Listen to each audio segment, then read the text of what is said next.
नमस्कार, आप सबका बहुत-बहुत स्वागत है सरिता की बगिया में।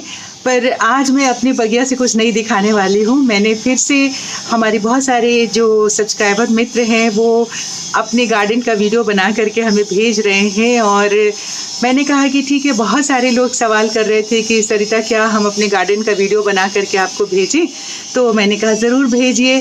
तो एक छोटी-सी एक बात है, संकल्प मैंने लिया है, जो वीडियो होगा वो फ्री ऑफ कॉस्ट आप बना के भेजेंगे और मैं उसमें वॉइस ओवर करके अगर आप चाहेंगे तो एडिटिंग वगैरह करके मैं अपने यूट्यूब के ज़रिए आपके सारे मित्रों को, आपके फैमिली मेंबर्स को मैं दिखाऊँगी, यहाँ से शेयर करूँगी मैं। पर उसके लिए कोई भी फ़ी ना लेना है, ना देना है, ना मैं कोई फ़ी माँगूँगी आपसे और ना आप कल को ये फ़ी माँगेंगे, ये कहेंगे कि भई मेरे गार्डन का वीडियो आपका इतना चला है, तो उससे अगर कोई आपको मुनाफ़ा हुआ है या पैसे मिले हैं, तो उसमें से आप मेरी हिस्सेदारी कीजिए। तो मैं समझती हूँ कि आप सब इस चीज़ को बखूबी समझ रहे होंगे और अब मैं आपको बताती हूँ, पहले पढ़ देती हूँ। उन्होंने जो मैसेज मुझे किया है, हमारे एक साथी हैं, उन्होंने पहले मुझसे पूछा था कि क्या सरिता मैं फिर से, याद रखिएगा जिनके गार्डन को मैं अभी आपको दिखाने वाली हूँ, इनका एक बार मैं गार्डन दिखा चुकी हूँ और तकरीबन 1 साल हो गया है। 1 साल में उन्होंने और डेवलप कर लिया अपने गार्डन को। फिर भी मैंने कहा कि आप अपना डिटेल्स मुझे फिर से भेज दीजिए ताकि मैं अपने सब्सक्राइबर मित्रों को, साथियों को याद दिला सकूँ कि इनका गार्डन आप सब देख चुके हैं और तब से और अब के गार्डन में अंतर अगर देखना चाहेंगे तो ज़रूर देखिएगा। मैं लिंक में डाल दूँगी इनका जो पिछले बार गार्डन दिखाया था।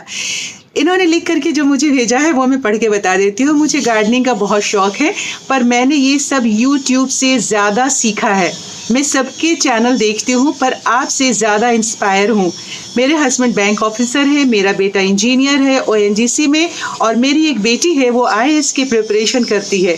मेरा घर, गार्डन सब मैं अकेले ही संभालती हूँ, किसी की भी हेल्प नहीं लेती हूँ। मुझे ये सब करना से अच्छा फील होता है, इससे पॉजिटिविटी मिलती है। मैं एक बहुत खुश रहती हूँ, कोई टेंशन नहीं रहता है। मैं हाउसवाइफ हूँ, अहमदाबाद गुजरात से चांदखेड़ा में मेरा घर पड़ता है। ये हैं पुष्पा मकवाना जी। तो चलिए, बस अब इनके बारे में भी मैंने इंट्रोडक्शन दे दिया है और आप सब से भी बातें हो गई, सारी चीज़ें क्लियर हो गई हैं। मिट्टी बचाओ अभियान के तहत जो मैंने ये फिर से एक सीरीज शुरू किया है, तो इसके तहत आप सब जो है अपने गार्डन का वीडियो मुझे भेज सकते हैं। तो अब बहुत सारी बातें हो गई, बहुत सारी जानकारियाँ आपको दे दी। अब सीधे चलते हैं अहमदाबाद पुष्पा मकवाना जी के गार्डन में। बहुत खूबसूरती से इन्होंने सजाया है। तो ये है पुष्पा जी के गार्डन का एंट्रेंस।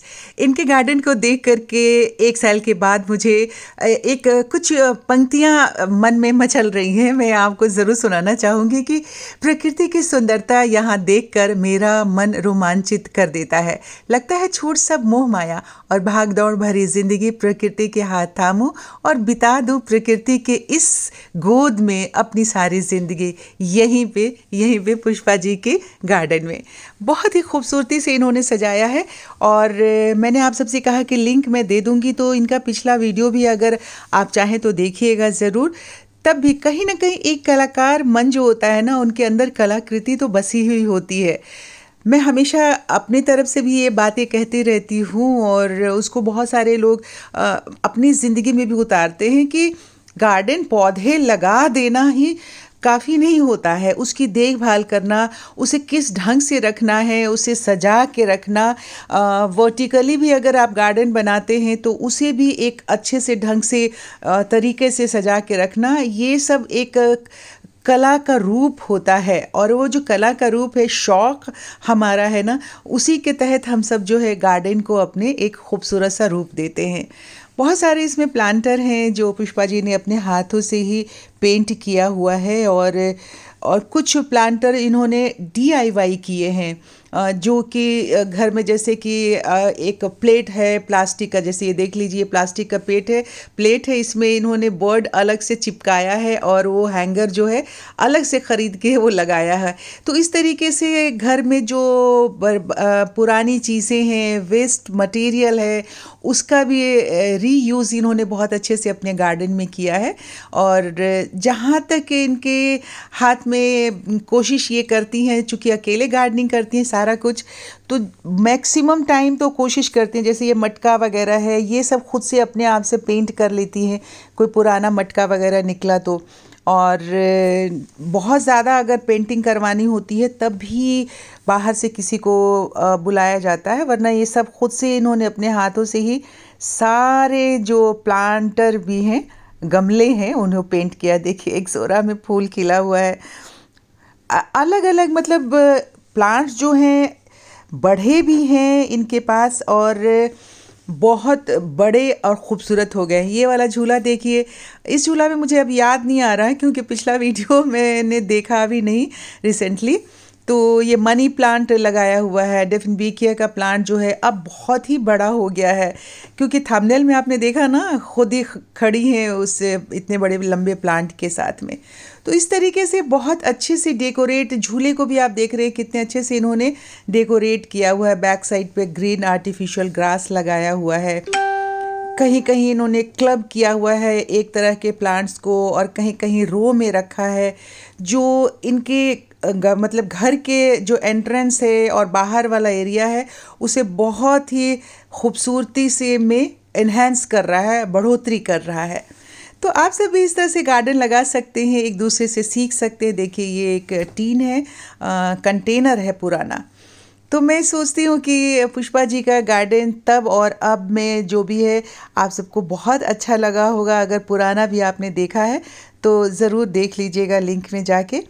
आप सबको कैसा लगा इनका पुष्पा जी का गार्डन, ज़रूर हमें लिख करके कमेंट बॉक्स में बताइएगा, हौसला अफजाई करिएगा। और आप सब भी मिट्टी बचाने के अभियान में शामिल हो जाइए। अपने अपने घर में एक एक दो दो पौधे लगाइए और फिर उसे गार्डन के रूप में बढ़ाइए। बहुत अच्छा लगेगा, दिल को सुकून मिलेगा, पुष्पा जी की तरह, मेरी तरह और हमारे उन सभी साथियों की तरह जो कि फूलों में, पौधों में अपने आप को, अपने तकलीफ़ को, अपने गम को भुला देते हैं। तो आ जाइए, इस संकल्प में हम आगे बढ़ते हैं, हर घर पौधा लगाते हैं।